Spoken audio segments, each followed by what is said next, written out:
তাদের আমি বলতে বাধ্য হলাম, তাদের কুপরামর্শে সুপরামর্শ দিলে ঢাকা সিটি উপকৃত হইতো। তাদের কুপরামর্শে আজকে ইঞ্জিনিয়ার ইশাককে নগর ভবনে বসতে দিতে দেওয়া হচ্ছে না। ঢাকাবাসীর দাবি অনতি বিলম্বে এই ঢাকার উন্নয়নের রূপকার সাবেক মেয়র ইশাক হোসেনের স্বনামধন্য পিতা মরহুম সাদেক হোসেন কোকা ঢাকাবাসী উন্নয়নের একজন রূপকার, তারই সুযোগ্য সন্তান হয়েছে ইশাক হোসেন।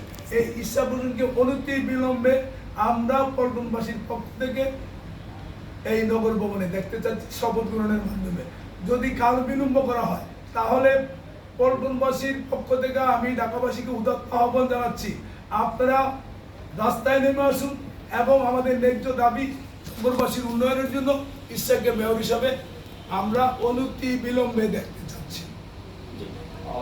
বিশেষ করে এই যে কাল বিলম্ব হচ্ছে, এতে কি প্রতিক্রিয়া জনমত কি প্রতিক্রিয়া দিচ্ছে? এটার প্রতিক্রিয়া জনগণ এখন সত্যিকারের অস্বস্তিতে এবং সন্দিহান আছে। এই সরকার, এই তত্ত্বাবধায়ক সরকার কিন্তু জনগণের ম্যান্ডেট নিয়ে আসেনি। তারা একটা জাতির একটা ক্রান্তি লগ্নে জনগণকে তারা এইখানে স্থাপন করেছে। যদি সুষ্ঠু নির্বাচনে বাধার সম্মুখীন হয় তাহলে যখন জনগণের সুষ্ঠু এবং জনগণ এটার জন্য জবাবদিহিতা চাইবে এবং যদি জবাবদিহিতা না পাওয়া যায় তাহলে তা এই সরকারকে বাধ্য করবে জনগণ সুষ্ঠু নির্বাচন দেওয়ার জন্য। বলছে অন্য একটা বিষয় আসছে, সেটা হলো যে জাতীয় নির্বাচন নিয়ে কাল বিলম্ব হচ্ছে।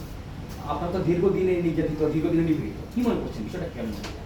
17 বছর এদেশের জনগণ ভোটাধিকার মাধ্যমে একটা সরকার প্রতিষ্ঠিত করতে পারেনি।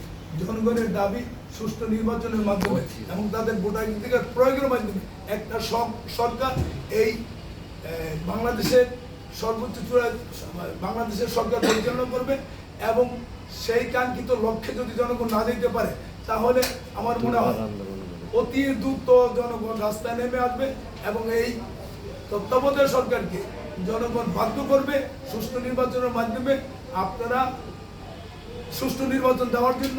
যদি সুষ্ঠু নির্বাচন দিতে তারা কাল বিলম্ব করে তো জনগণ রাস্তায় নেমে আসে এই সরকারকে উৎখাত করে।